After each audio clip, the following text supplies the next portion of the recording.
When We Were Young, 2024, all album plays, 57 records. We are almost done reviewing all of them. On this episode, we are talking about Plagues by the Devil Wears Prada.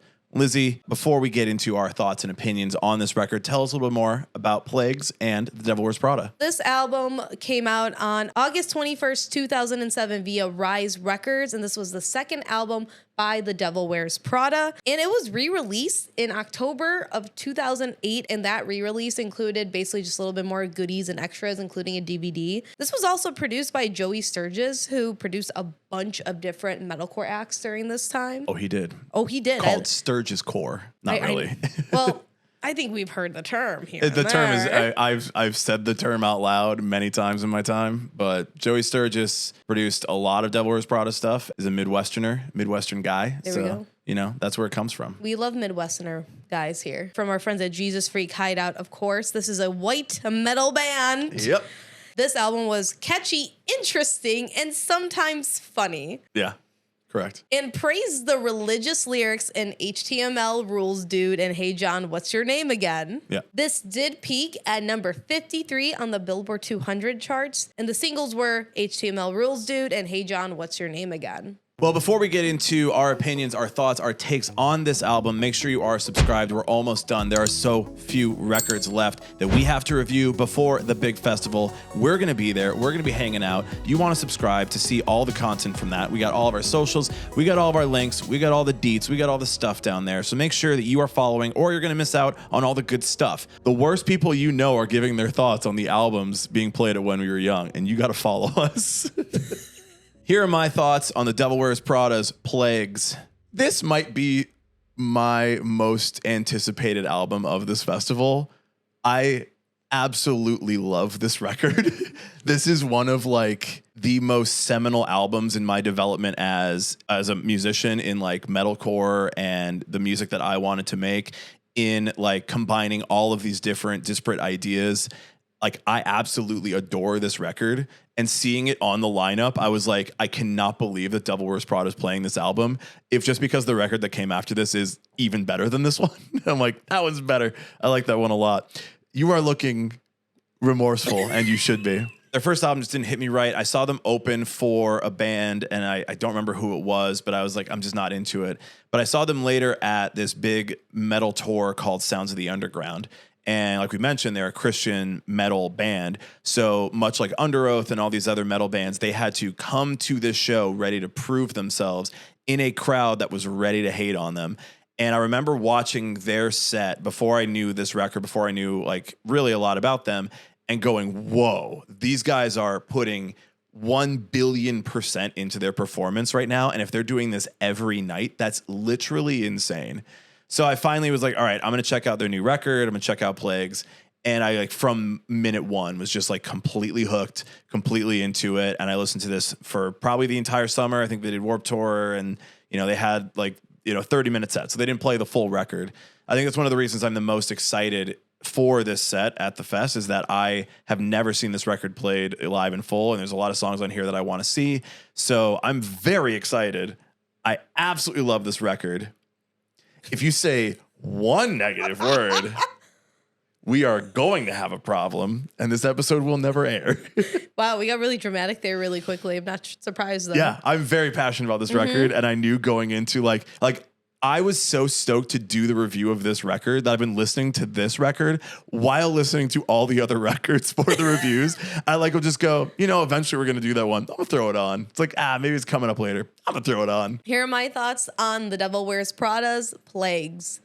So this was an album. Understanding it is metalcore, and this was metalcore that I didn't touch when I was younger. So I was optimistic. There's a lot of newer albums and bands that are in the same genre that I like now. I don't believe that this is one of them for me. There's a lot more of this traditional metal screaming that I really just do not like. There's some balancing with melodic vocals that bring me back in. But overall, it's 80% of some of these more old school metal vocals that just do not interest me. It has never interested me. Mixed with this more modern day vocal range that makes it listenable for me, where I could find some things that I did like, but overall it wasn't something I personally enjoyed. I mean, I'm aware that they've been around for a long time. I had friends in high school who really liked them. Never really was on my radar. The only time recently they were on my radar was when they did a coffee collab with one of my favorite coffee roasters, Metric Coffee. And that was pretty much the last time I ever thought about this band. You know what? They have good tastes. So you don't. I get what you're saying about the vocals and the screaming, but the thing that I think really grabbed me with this band when I heard it with the vocals, which I wasn't really into the same vocals that you're talking about, like the metal, the heaviness, but I liked that there was so much balance with it and there was so much more melody in the guitars and the synthesizer, especially. Like there's a lot of like weird synth moments in this record that I still gravitate back to as like, this all is how you do what you're trying to do. There were a lot of bands trying to do a very similar thing to this that just couldn't do it to me in the same way, where it felt very poppy. It felt very catchy. It felt like there's a lot of parts to it that I can gravitate to. And the vocals are usually my biggest issue, but in this, I was like, no, these vocals like are exactly how I want this to sound for a record that really is like trying to be Christian and brutal as fuck. Like they have to be brutal or they're laughed off the face of the earth. The lyrics on this are very like, they are religious, but it's also a record about plagues, Yeah. So it's like a biblical topic, but it could also be seen as like a concept record about like the plagues on the earth and like how like it happens and like in the Bible is the story. It's just the story of that. Right. I mean, we've talked about how there's so many other Christian rock bands that do the same thing, but they have so many double meanings. Yeah. But I do think in this, like I was looking at the lyrics again, which you can't understand unless you look at them. Yeah. A lot of the ways that Mike, the singer, like changes words. I'm like, no, that's not what I'm reading it. That's not what I'm reading. That's not what you're saying at all. But then you read it and you're like, these are actually like really dark, cool, like horror style lyrics of like what would happen if these plagues like came onto Earth and wiped out humanity, and like the way they describe it for like probably like 16 years old. Like this band was young when this was out, or like when they were writing it. So like the idea that they're making a record like that and writing lyrics like this like really like brought me back to that time period. I'm like, yeah, nobody could write like this. This is a lot of Joey Sturgis on it. It's a lot of him in this. But no one was really writing this kind of stuff. And then it was like everybody wanted to write this kind of stuff. Yeah, I think if we cross compare it to some of these other bands that are in the similar genre that we have talked about or reviewed, and we compare the lyricism, where there are ones that we say, wow, that's really cringe nowadays, would have popped off on Tumblr. This one, it reads more like a poetry horror novel in a way, a novella or something like that. I think it shows that there's a big dichotomy between the scene and what was going to be popular and hit with certain audiences and what could have been elaborated on. But also, it is hard to tell what they are saying, and I don't want to be that girl like, I can't understand screaming. No, if you go and read the lyrics, it makes it a lot easier rather than just trying to pretend you know what's going on there. Yeah. And they're good lyrics. I did appreciate the lyrics on this in the context of both the music and the context of just reading them and seeing them. This felt like a band that was writing lyrics much above their age range, their skill level, and I was very surprised by that. Even now, like everything I liked about this record when I first heard it, still liked it now. So in that vein, what is one of your top songs that really stands out to you? HTML Rules, dude. It's one of those songs to me, much like Best Friends Become Redefined by Chiodos, that like just completely changed the game for me. The way that this song goes in between very heavy parts, very like electronic distorted parts, very melodic parts, and like makes all of it what is essentially a pop song done with some of the hardest, heaviest things you can think of to make. Absolute wall of sound of scream. Like his scream just like hits you so hard off the top. This song was like, I didn't realize you could do this until I heard something like this. And I felt like this song specifically was very big on like MySpace and things like that at the time. It was just the standout track to me that like I still to this day think about. Did you have any top tracks? You better. I did. Good. Don't worry, I did. Better. The first one was actually the opening track, Goats on a Boat, simply because I really like that name. Did you like the names on this record? I feel like you would at least appreciate I like the names on the record. Yeah. And I just keep thinking about the girl in the goat logo and that little goat being in a boat. Stephanie Izzard, call us. Little goat, open it back up in West Loop. She opens up a little goat on a boat. Oh my God. Stephanie Izzard, I will charge you for that idea. The riffage that it has in here about 2 minutes in, it's really intricate, kind of elevated the song more so for me. The melodic singing as well brings me back in from the original screaming, but it does establish with the screams that are happening, the sound, what to expect from it. And I think if you have a really good album opener that lays it out for you as a roadmap, you have a better idea of what's going to happen the rest of this journey. They also have this like little spooky organ near the end. Yep. I really like a spooky organ sound. A lot of horror sounds on this, a lot of stuff that pulls all the songs together. I still come back to You Can't Spell Crap Without C. I think because this has a Craig Owens feature on it, and I really like that vocal part. I really like that vocal pattern that he does. I like the songs where, you know, they are so brutal all of the time. So when they go into more of a melodic part and Jeremy, the other singer, sings, or they have a vocals like Craig come in, you're like, whoa, you're not only writing like some of the heaviest parts and riffage and like being brutal as fuck, but you also hit me with this very like good sang melody, soft, groovy, like all that. And I'm like, this just, yeah, every time. This is also, you know, Chiodos, Craig Owens at Leonard Young Fest. This might be the first time they play that song live together. Ooh, true. So I'm very excited for that. You want to know something that's crazy? You also like that one? Yeah. Good. Fucking good, dude. That song bangs.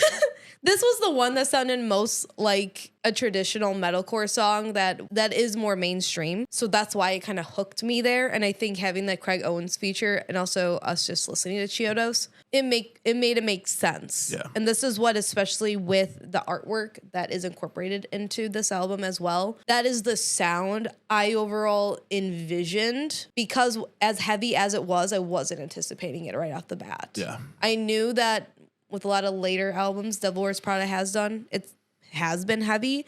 But this one I never really knew. I just assumed it was something more in line with traditional metalcore that we all kind of know. My third track would be, I mean, it's all of them. I love this whole record. So all the songs are on my list. But the third one I would pick would be Reptar, King of the Ozone. It's the only song on this record that has a chorus. Like, it's the only one that actually has a part where they sing the same thing twice.